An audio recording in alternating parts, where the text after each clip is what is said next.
Hello everyone. आज हम लोग एक बहुत ही इंपॉर्टेंट चैप्टर के बारे में बात करने वाले हैं जिसका नाम है किंग्स, फार्मर्स एंड टाउन्स।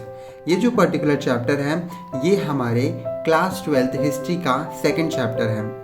तो इन दिस वीडियो हम इस पूरे चैप्टर को एक समरी के साथ समझेंगे कि इस पूरे चैप्टर में ओवरऑल दिया क्या गया है, और मैं ट्राई करूँगा कि इस पूरी समरी से आपको ये पूरा चैप्टर समझा पाऊँ। और देन जस्ट उसके बाद हम इसके 30 मोस्ट इम्पॉर्टेंट क्वेश्चन देखेंगे जो कि आपके प्रीवियस ईयर से और आपकी लेटेस्ट एनसीईआरटी बुक से लिए गए हैं। तो टेंशन लेने की बात नहीं है, बस आपको इस एक वीडियो को अच्छे से देखना है। जितने भी क्वेश्चन मिलेंगे उनको अच्छे से प्रैक्टिस करना है, और जितने भी क्वेश्चन आपको मिलेंगे आप उसका आंसर फाइंड कीजिए।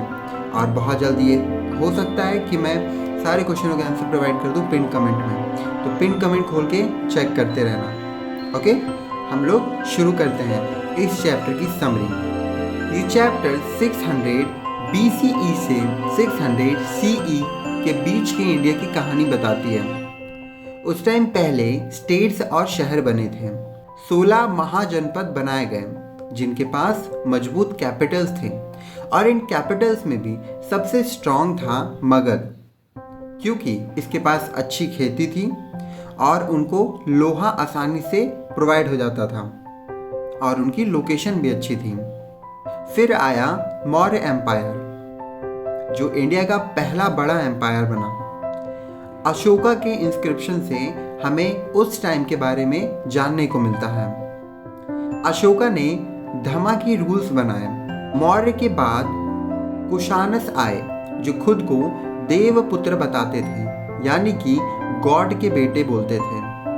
फिर गुप्ता एम्पायर का टाइम आया, तो उनके बारे में भी हम कॉइन्स और कवि हरि सिन्हा की लिखी प्रयाग प्रतिष्ठि से जानने को मिलता है। इन सब राजाओं के टाइम खेती भी बदली थी और लोगों ने लोहे के हथौड़े और नए नए इरिगेशन मेथड को इन्वेंट भी किया था, जिससे हुआ क्या, उस टाइम खेती और दोगुनी तेजी से बढ़ने लगी और उसके बाद शहर भी बढ़ने शुरू हो गए। तो ये था एक short summary on Kings, farmers and towns.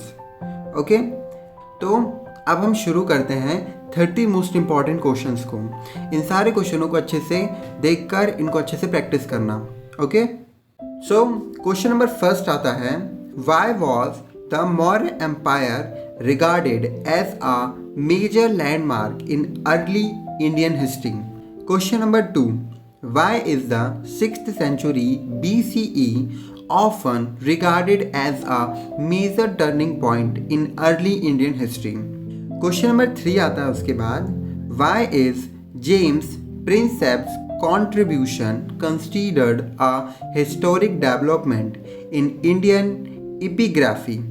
Question number 4 आता है then, how were the coins used in the 1st century CE? Give 2 examples. Question number 5 आता है उसके बाद, how did Kushanas rulers amplify themselves with high status? Question number 6 आता है, how have the Prasatists drawn the factual information about the Gupta rulers? Question number 7 आता है, mention any 2 features of the administrative system of the Maurya Empire. Question number 8 आता है, how did Magad become the most powerful Mahajanpad between the 6th and 4th centuries BCE? Give 2 reasons. Question number 9 आता है उसके बाद, who deciphered the Brahmi and Kharoshthi scripts? What important fact were revealed through these scripts? Question number 10 आता है then, what are megaliths? Question number 11 आता है, define Dhamma Mahamat. Question number 12 आता है, who was a Gahapati? फिर आप 4 marks के लिए देखते हैं, जो कि थोड़े बड़े आंसर आपको लिखना है इसमें, उसके लिए देखते हैं। क्वेश्चन नंबर 13 आता है, critically examine the limitations of the inscriptional evidence in understanding political and economic history of India. Question number 14 आता है then, historians have used a variety of sources to reconstruct the history of the Maurya empire. State any 4 of such sources. Question number 15 आता है, what is the role of played by the coins in the decipherment of Kharosthi scripts.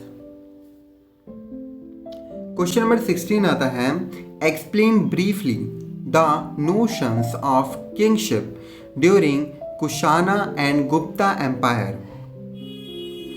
Then question number 17 आता है, describe briefly any 2 strategies for increasing agriculture production from 6th century BCE to 6th century CE. Question number 18 आता है then, describe the salient features of Mahajanapadas. Question number 19 आता है then, discuss factors responsible for the rise of Magadha. Question number 21 आता है, list some of the problems faced by the epigraphist. उसके बाद आता है question number 22, discuss the main features of the Maurya administration. Which of these elements are evident in the Ashokan inscriptions that you have studied? ये आपके personal thinking के ऊपर भी बहुत सारे क्वेश्चंस हैं और वो इनमें से एक है. मतलब 22 नंबर का जो क्वेश्चन है वो उसके ऊपर है. Then question number 23, discuss the notions of the kingship that developed in the post Maurya period. Question number 24 है, to what extent were agriculture practices transformed in the period under consideration. Question number 25 है, how do historians reconstruct the lives of ordinary people. Question number 26 है, there is no aspects of life, culture, activities of the Indians that is not reflected in inscriptions. Discuss this statement of DC Sarkar. Question number 27 है, explain the main features of Ashoka's Dhamma. Then question number 28 आता है, वो है, how do inscriptions help in the reconstruction of history. Question number 29 जो कि second last question है, वो है, the period between 600 BCE and 600 CE saw major developments in political, social and economic life. Justify this statement with a suitable example. ये एक common question है जो कि कवर करता है एंटायर चैप्टर को.